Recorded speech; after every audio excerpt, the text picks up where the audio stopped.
Welcome. I'm Doug Morgan, and you're listening to Uncommon Sense, where we hunt for the truth in the topics you're not supposed to talk about, Christianity and politics.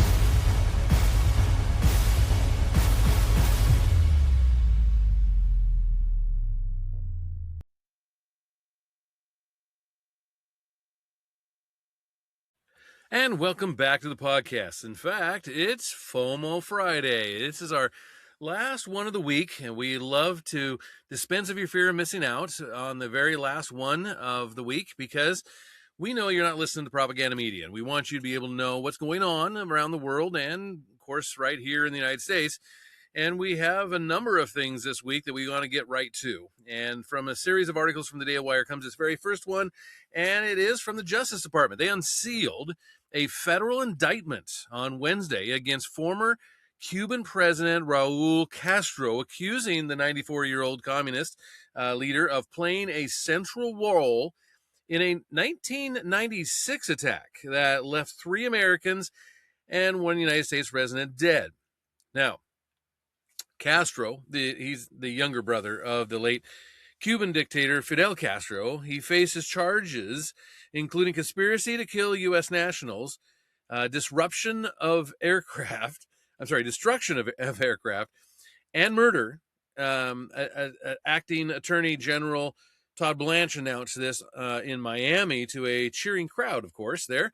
The Trump administration hopes to try Castro on U.S. soil. Now, the charges stem from a 1996 incident wherein Cuba shot down 2 planes operated by the Miami-based exile group Brothers to the Rescue. The organization attempted to search for Cubans fleeing the communist country by boat. 4 people were killed in that attack. For nearly 30 years, is a quote by Blanche. For nearly 30 years, the families of 4 murdered Americans have waited for justice. Raul Castro and 5 co-defendants participated in a conspiracy that ended with Cuban military aircraft firing missiles at those civilian planes and killing 4 Americans. My message is clear, he says. The United States and President Trump does not and will not forget its citizens. Now, the Trump administration's latest action is part of a broader pressure campaign against Cuba. Just hours before the announcement, Secretary of State Marco Rubio posted a video message in Spanish to the Cuban people. Quote, "The reason you are forced to survive 22 hours a day without electricity is not due to an oil blockade by the United States. As you know better than anyone, you have been suffering from blackouts for years," Rubio said. "The real reason you don't have electricity, fuel, or food is because those who control your country have plundered billions of dollars, but nothing has been used to help the people." Now, Rubio also mentioned Castro and the military-run business that he founded, Gaeza, the Venezuelan dictator Nicolas Maduro, whom the United States captured in January. Cuba's energy crisis only worsened after American special forces captured Maduro in a midnight raid and brought him to the United States to face multiple charges, including narcoterrorism. Now, Venezuela was once Cuba's main oil exporter. In fact, if you look, the Nicolas Maduro's bodyguards and some of those were actually Cuban nationals. Here's the quote, though. Today, while you suffer, these businessmen have $18 billion in assets and control 70% of Cuba's economy. That's what Rubio said. He said they profit from hotels, construction, banks, stores, and even from the money your relatives send you from the United States. He also said that instead of using the money to buy oil, like all other countries in the world, they depended on free oil from Hugo Chavez and Maduro to keep the money. But now that the free oil has stopped coming, they buy fuel for their generators and their vehicles while the people are asked to sacrifice. Now, Trump weighed in after Wednesday's announcement, saying that we have Cuba on our mind. This was a very big moment for not only Cuban Americans, but people who came from Cuba. They want to go back to Cuba and see their family in Cuba. The commander-in-chief told Daily Wire's Mary Margaret Olahan that there won't be escalation in Cuba, though. Castro formally stepped down as Cuban president in 2018 and as head of the Communist Party in 2021, though he is still widely viewed as influential within the communist regime. So we'll keep an eye on things and how they are proceeding there.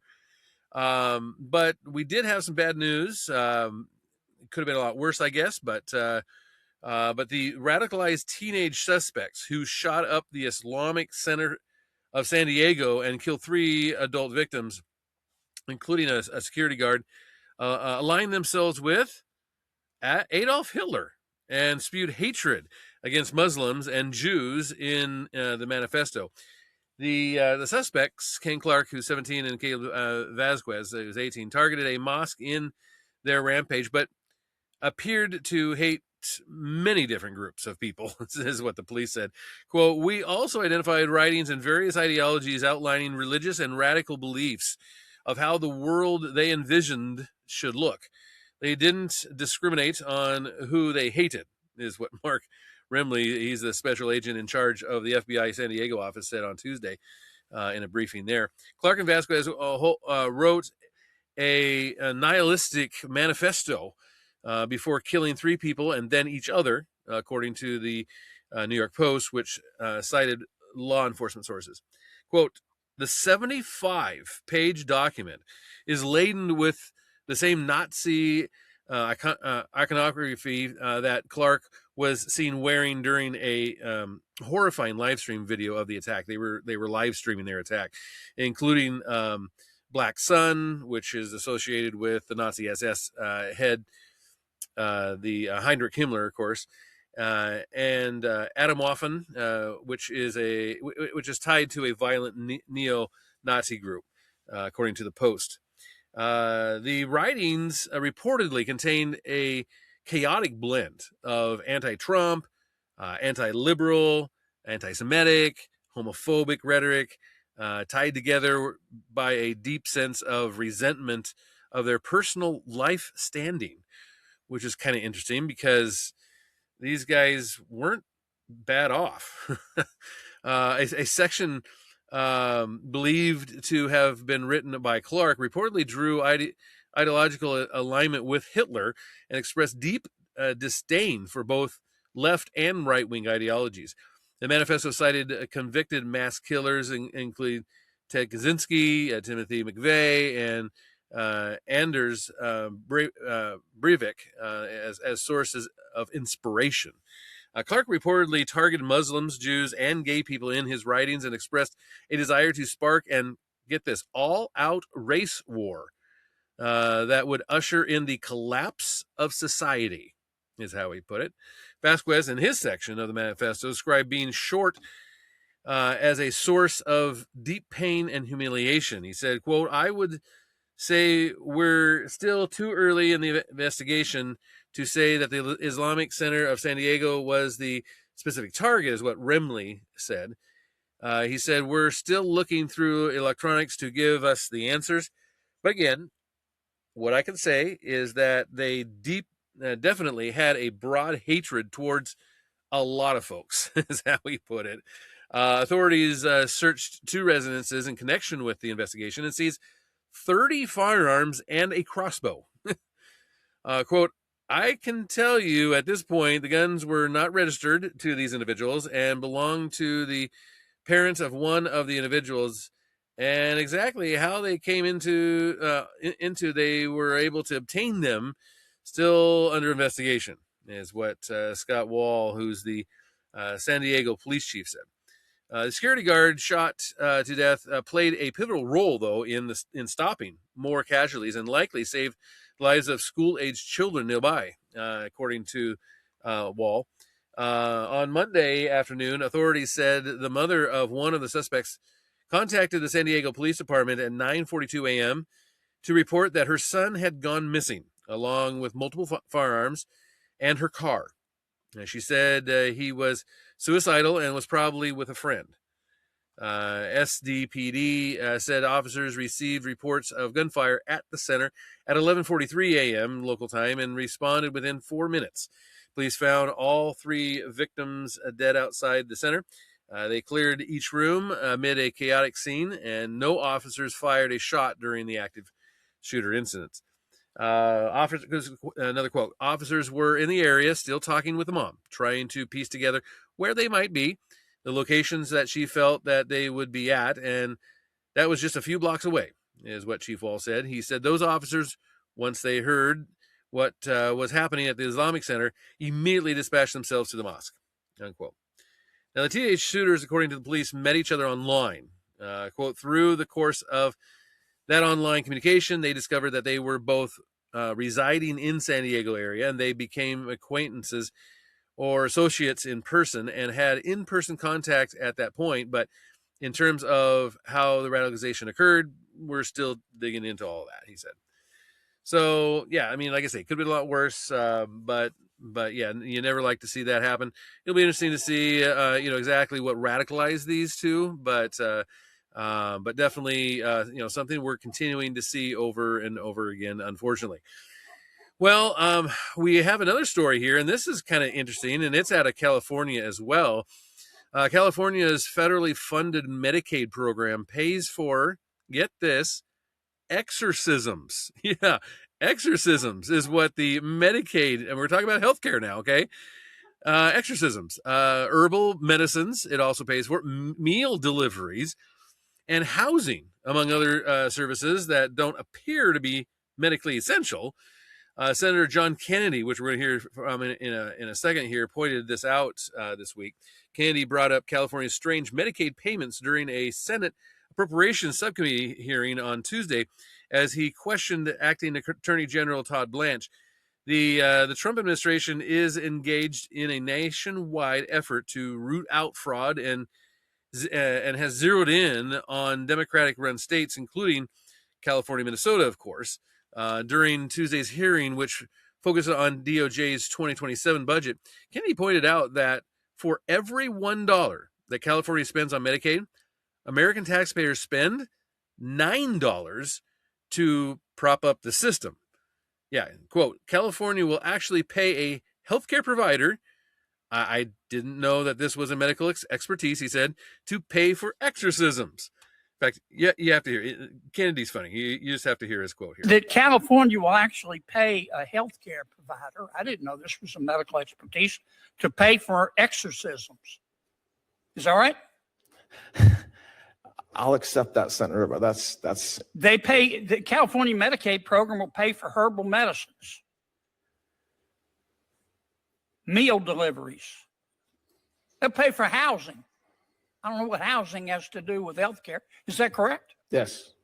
Were you aware that the Medicaid program using federal money, taxpayer money, will pay for an in-home chef? Yes. Okay. If it's a family member, yes. Yeah, they'll even pay for gymnasium fees through Medicaid in California. They'll pay for bicycles, scooters, gym memberships. Did you know that? Yes, several states do, but California does for sure. They'll even repay your student loans. Were you aware of that? I was not aware of the student loans repayment. Yeah, they'll repay somebody's student loans to encourage them to become a healthcare provider. Yeah, student loans. All right. Well, the Wall Street Journal editorial board brought attention to California's exorcism coverage in an op-ed published last week. And in that piece, the journal pointed out that the exorcisms and even tribal prayers are covered by Medicaid, along with activities that, quote, support an eligible member's inclusion in the community, unquote. Again, as Senator Kennedy is saying, I don't understand how that's part of healthcare. It shouldn't be part of Medicaid. But anyway, it is at this point, and through at least California, if not other states. Speaking of bilking people of money, an opinion piece came out from Maxford Nelson. He is a director of research and government affairs at the Freedom Foundation, and he decided to write about Randy Weingarten. Thank you. She's the rocket scientist over at the Teachers Union and the American Federation of Teachers. And there's some stuff coming out about her that's not so flattering. In fact, here's what he said. He said, perhaps no person more frequently represents themselves as the spokesperson for educators than Randy Weingarten, the infamous president of the American Federation of Teachers, or AFT. With her tenure at the helm of the nation's second largest teachers union, approaching 2 decades and no term limits for ATF officers, Weingarten has had ample opportunity to entrench herself as a key player in the progressive media and political apparatus. But as can occur in the classroom, or any institution for that matter, lengthy tenure untethered from performance and accountability breeds hubris and entitlement. And the greater the power, the greater the opportunity to abuse it. To that end, 2 new reports released this week provide fresh evidence of Weingarten using her perch at AFT to leverage members' dues for her own personal benefit. The first analysis, produced by his organization, he said that at first report on, was from the New York Post.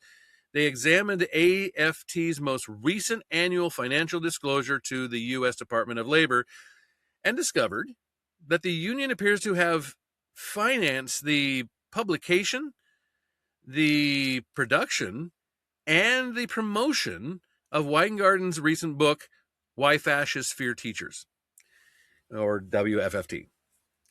And they did it entirely with member dues. Among other things, AFT footed the bill for Weingarten's apparent ghostwriter.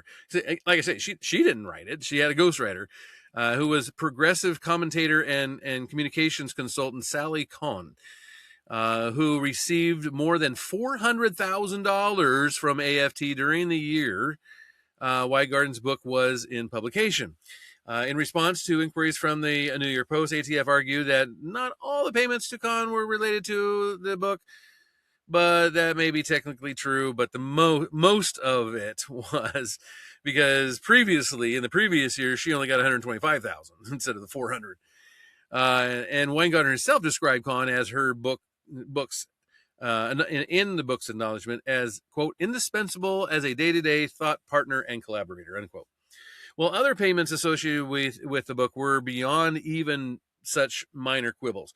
AFT did not dispute paying $6,000 to an editor in Montana to fact check the book, nor did it deny paying $5,200 to a Juilliard-trained celebrity photographer for the black and white author photo appearing on the inside dust jacket at the back of Weingarten's book. Now, the union's members also unwittingly funded $64,000 in payments to Weingarten's literary agent, to say nothing of the untold thousands of dollars extended on her cross-country book tour, or the time invested by dozens of AFT personnel in assisting in Weingarten's literary pursuits. Now, the ATF members were not asked whether they wanted to underwrite Weingarten's self-promotion work of, anti-fascist political commentary in the first place, and that's bad enough. But the real kicker is what happened to the proceeds. Yeah, get this. In past comments, Weingarten emphasized that half of the royalties from the book would be donated to 2 AFT charities under Weingarten's control, but never indicated she would benefit financially from the book sales. And in reality, the $375,000 in advance royalties from the book were divided into 2/3 among ATF, 2 Weingarten-controlled charities, and an opaque Delaware registered LLC. And when pressed by the Post about the Freedom Foundation's analysis, AFT admitted that the LLC served as a conduit for payments to Weingarten herself. Now, Weingarten also received a compensation package of worth nearly $600,000, and it's not clear how leveraging members' dues for Weingarten's personal benefit aligned with AFT's officers' legal operation to hold the union's money and property solely for the benefit of the organization and its members. But similarly, a second report came out, and it was released this week, documenting the pervasive progressive political advocacy of the AFT and its larger counterpart, the National Education Association, flagged a $10,000 contribution by AFT to the congregation Bayit Simchat Torah. Now, you may not know what that is, but it is described as, quote, a New York-based synagogue led by Rabbi Shannon Kleinbaum, now Rabbi Merita, which is, you guessed it, Randy Weingarten's wife. Well, so money is not only going to her, it's going to her wife as well. Taxpayers have also been left holding the bag for Weingarten's union activism. In 2023, the Freedom Foundation documented that Weingarten's time as a New York City public school teacher, which she often, of course, harkens back to in her writings and speeches and things, amounted to a grand total of, get this, 3 years full-time and 3 years as a substitute. That's it. That's all. Her limited classroom tenure was not enough to even qualify her for pension benefits. But thanks to a sweetheart deal with the city, her 11 years as president of the United Federation of Teachers was credited toward her pension seniority, securing her a taxpayer-funded retirement potentially worth hundreds of thousands of dollars. Well, Weingarten may want to pose as the champion of American educators, but unfortunately, her track record at AFT starkly illustrates the need to, empower educators and with alternatives to her corrupt enterprise.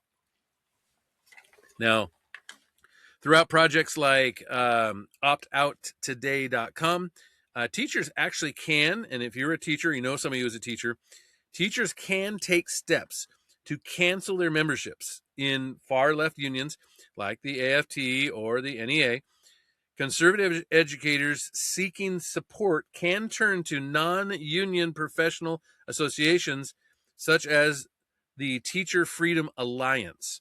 And for their part, policymakers should follow the example of states like Idaho, which recently actually adopted legislation prohibiting direct and indirect taxpayer support for teacher unions.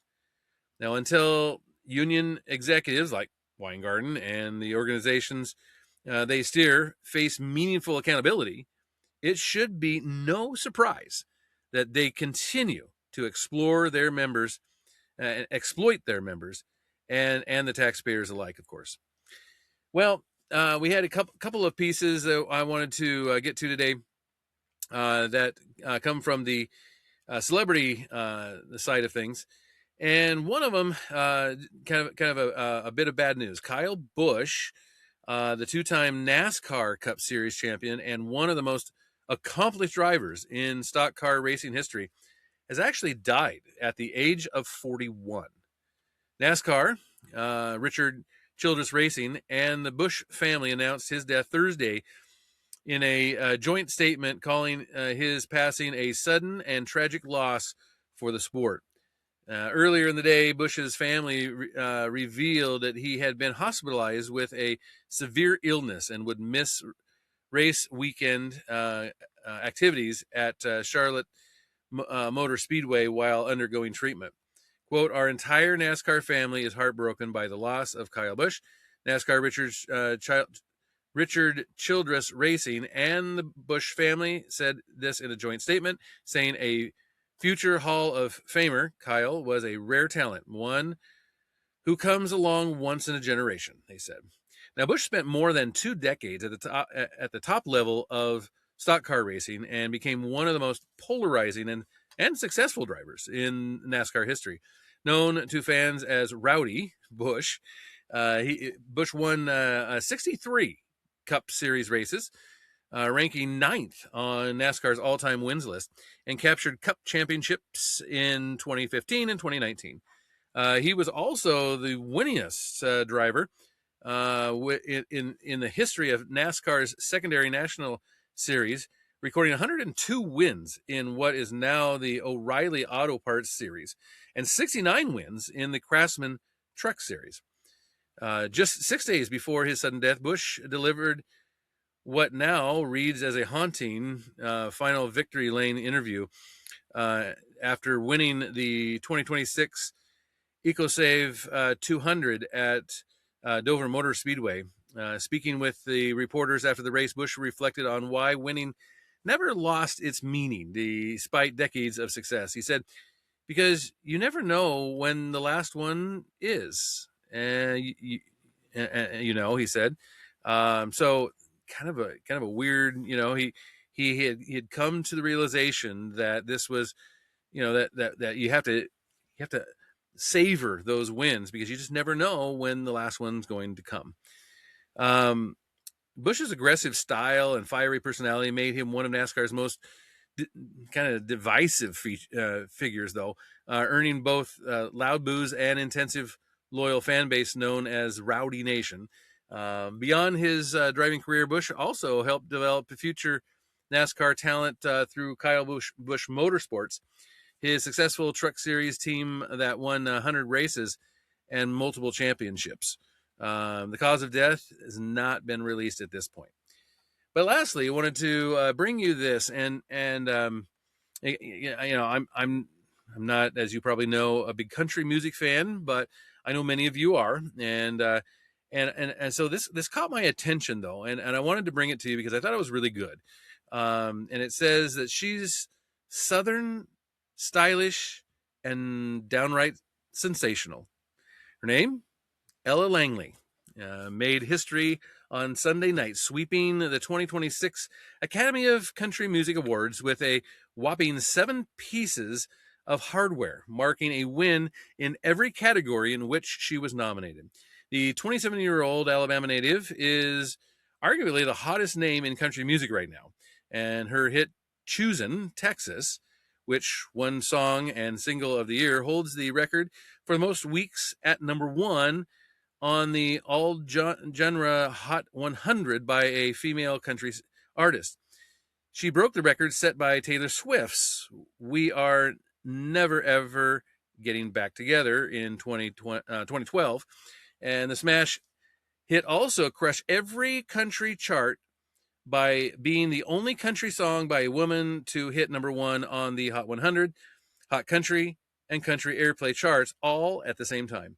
Well, the records, with records like that, it could be hard to stay humble, but the one thing keeping Langley level-headed is her faith, it says. Quote, all I gotta say is thank you, God, for putting me in a room with these 3 people right here. This is what she said after winning the award for Song of the Year, Choosin' Texas.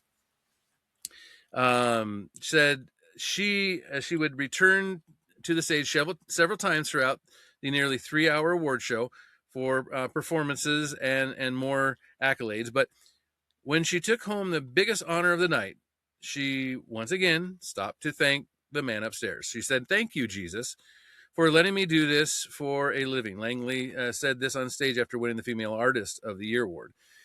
And in the same speech, she openly talked about her struggles the morning of the award show and how praying helped calm her. She said, today, I was having a strange day. She said, I don't know what it is about awards. I walked right into Langley Wilson's room and I just got emotional. And she hugged me and wrapped me up and started praying for me. In in a world of award shows where faith is rarely mentioned, Langley's language stood out. But her relationship with God is something she doesn't shy away from in her speeches or her music. In fact, on her sophomore album, Dandelion, released last month, she sings explicitly about her faith. The track Speaking Terms is not about an on-again, off-again romantic relationship, but instead a relationship with God. It eloquently depicts someone who doesn't talk to God as much as she did as a child, opening up with the line, "I used to kneel beside my bed at night when I was small. It was easy as breathing. Believing wasn't hard at all. I knew that you were there close as my next prayer." Well, the chorus focuses on reconnecting with God, saying, "I'm waiting on a whisper, just something to confirm that you and me are still on speaking terms." And another song on Langley's album that has a faith focus is Loving Life Again, which the chart topper wrote after spending some time reading her Bible back in Alabama last year. She said, last year, the last year of my life, 2025, is when I really got intense. It really got intense for me a little. This is what she told a concert crowd back in March of this year. She said, so I took a couple weeks off. I canceled everything that I had. I got to spend 2 weeks sitting there with my mom and my daddy. I got to read my Bible and be next to my family in a way that I hadn't gotten to since I was 18 years old. And then shortly after the message to fans at the show, Langley shared an Easter message to her nearly 4 million followers on top of a video of her singing Because He Lives on Instagram. She said, even though I've been a believer in Christ my whole life, my relationship with him has changed drastically over the last year. She says, I started to have faith. I started to view the days we have been given as a gift instead of a chore. I am so grateful for a God who leads with love and compassion. Thank you, Jesus, for giving me a way to spend eternity with you. I hope everyone had a great day. Happy Easter. Well, while her faith was strengthened this last year, the Dandelion singer grew up in a small Baptist church just south of Montgomery, Alabama, where she sang before she knew how to read, she says. I sang at church a lot. She said, I learned how to read from singing hymnals. Her family recognized back then that Langley had a talent and practice, and the practice she got in the pews every Sunday prepared her voice for a career in music. But her faith is what keeps her grounded as her skill and popularity grow. So anyway, just thought that was pretty cool. And I wanted to share that with you as we end the week this week. Well, we're coming up on Memorial Day on Monday, and I hope that you have some good plans for this weekend. And we'll be doing a memorial special on Monday, and love to hear what you think about maybe this podcast or others. And of course, you can always do that at uncommonsensepodcast.com. Thank you very much for listening. This podcast is a production of Morganite Communications.